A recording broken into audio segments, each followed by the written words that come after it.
नमस्कार। मैं एस्ट्रोलॉजर प्रमिल चतुर्वेदी। मित्रों, चाइना की जन्म कुंडली क्या कहती है? क्या चाइना ताइवान, तिब्बत, हांगकांग को हड़प लेगा? चाइना की विस्तारवादी नीति या जमीन हड़पने की जो स्ट्रेटजी है, वर्तमान जिस कूटनीतिक चाल से चाइना पूरे विश्व को परेशान कर चुका है।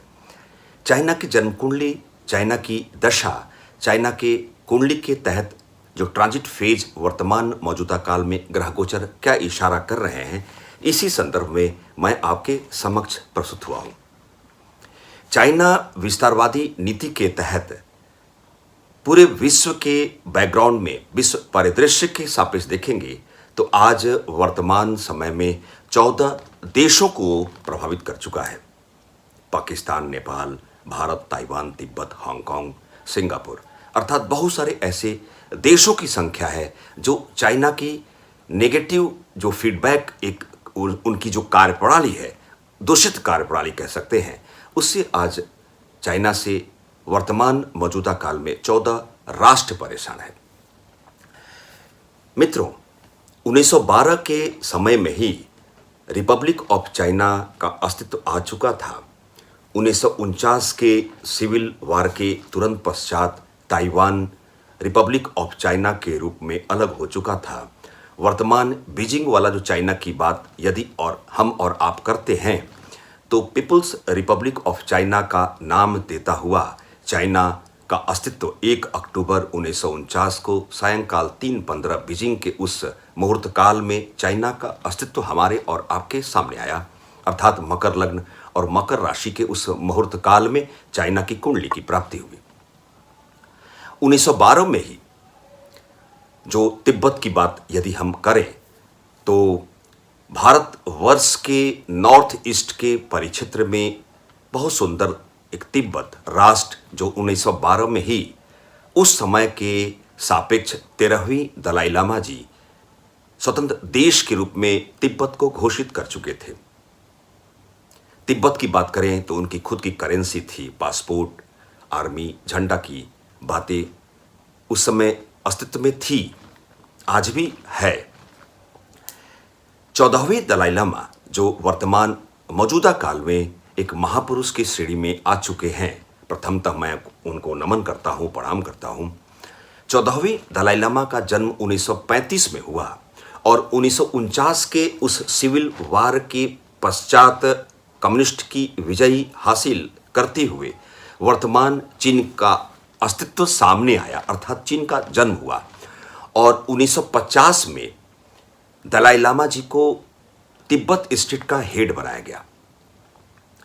परंतु 1950 में ही चाइना का अस्तित्व 1 अक्टूबर 1949 के एक साल के अंतराल में ही चाइना ने तिब्बत पर हमला कर दिया, आक्रमण कर दिया और तिब्बत के अप्रॉक्स आधे हिस्से को कब्जा कर लिया। क्षमा चाहूंगा। 1951 में चाइना ने दबाव दिया तिब्बत को और 17 पॉइंट्स एग्रीमेंट के तहत एक समझौता किया।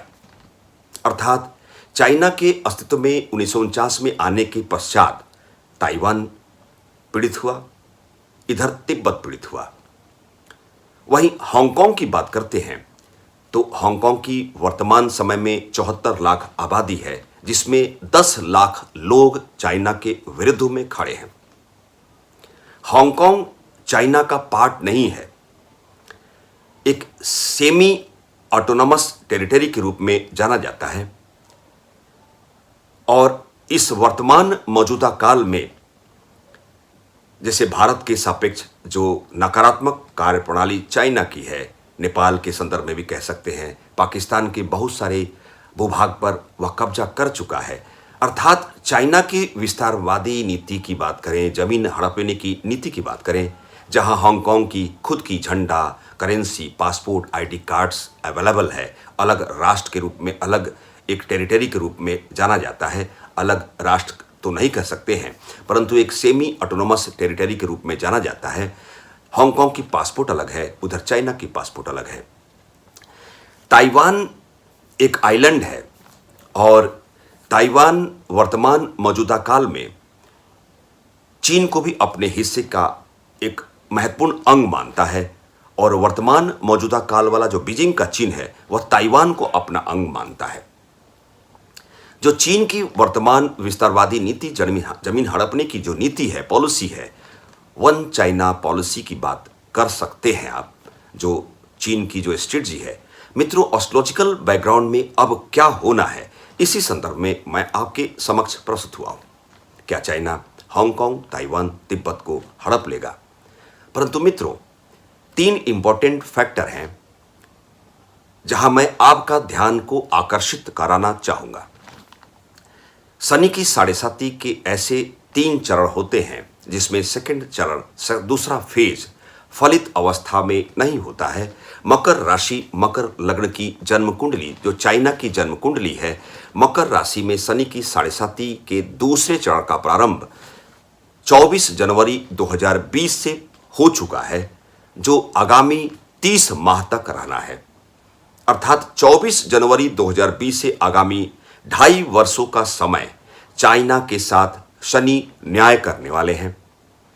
बुध की महादशा, चाइना की जन्मपत्रिका में बुध सूर्य केतु 3 ग्रहों की युति है, जहां बुध वक्री है, और इन 3 ग्रहों की युति चाइना के जन्मपत्रिका के भाग्य भाव में स्वयं अपने कन्या राशि का बुध जहां वक्री है, सूर्य से कंबस्ट है, अर्थात निस्तेज है, सूर्य से अस्त हो चुका है।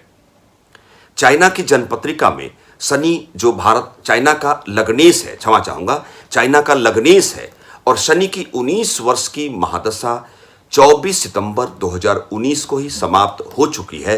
अर्थात 24 सितंबर 2019 से 19 फरवरी 2022 तक का जो अंतराल है, बुध की महादशा और बुध की अंतर्दशा काल में चाइना चल पड़ा है।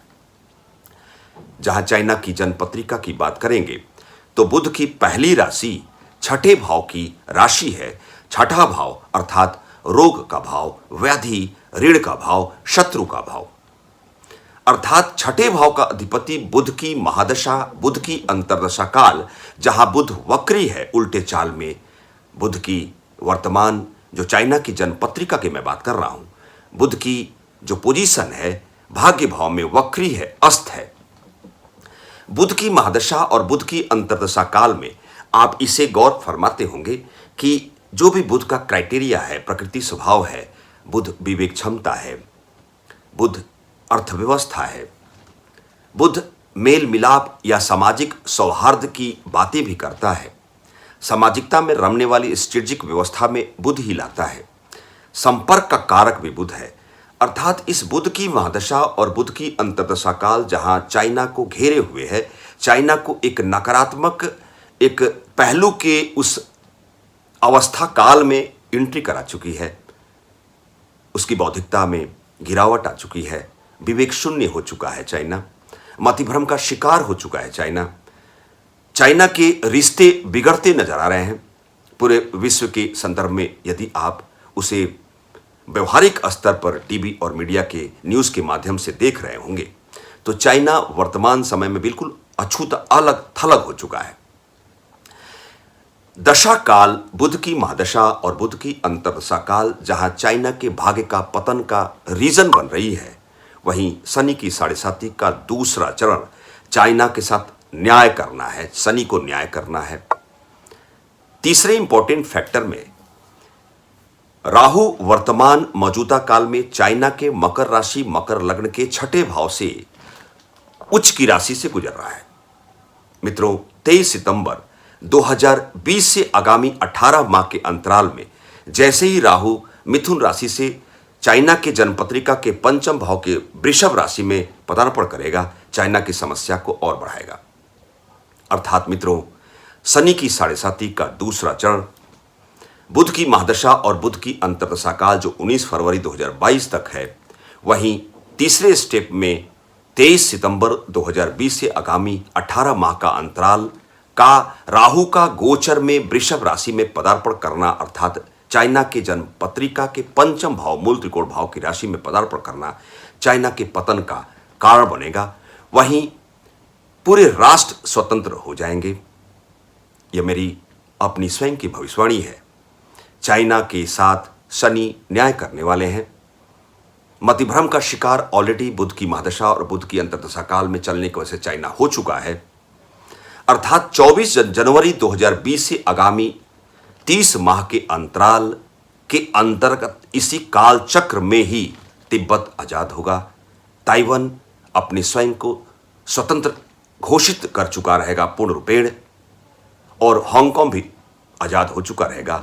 अर्थात वर्तमान मौजूदा काल में जो 14 राष्ट्र चाइना की हरकतों से, उसकी नकारात्मक कूटनीति से जो प्रभावित हो रहे हैं, वह पूर्ण रूपेण इसकी समाप्ति अर्थात चाइना की नेगेटिव स्ट्रेटजी की समापन काल में चाइना ऑलरेडी एंट्री कर चुका है।